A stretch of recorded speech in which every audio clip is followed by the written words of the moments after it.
غم اور پریشانی سے بچنا چاہتے ہو تو سنیں رومی رحمۃ اللہ علیہ کی قیمتی باتیں۔ تم زمین پر نہیں رہتے، تم اس پر گزر رہے ہو۔ اپنا حق چھوڑنا بھی صدقہ ہے۔ خالی غصہ ذبح کر دیا کرو، یہ بھی صدقہ ہے۔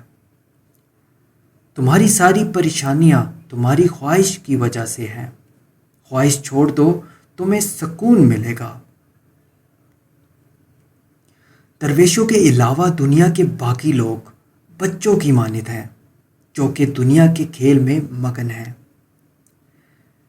ہر حال میں اللہ کے شکر گزار رہیں اور مشکل میں شکوے شکایات اور ناشکری نہ کریں۔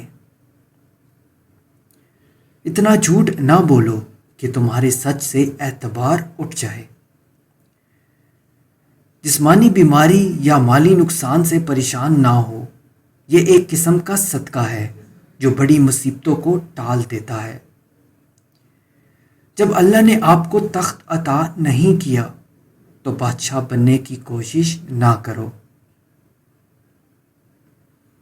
اگر اپنی دنیا اور آخرت دونوں سنوارنا چاہتے ہو تو اپنی زندگی آپ صلی اللہ علیہ وآلہ وسلم کی تعلیمات کے مطابق گزارو۔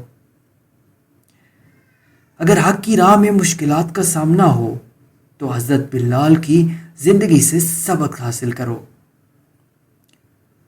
جس چیز کو تم برا سمجھتے ہو سکتا ہے وہ تمہارے حق میں بہتر ہو۔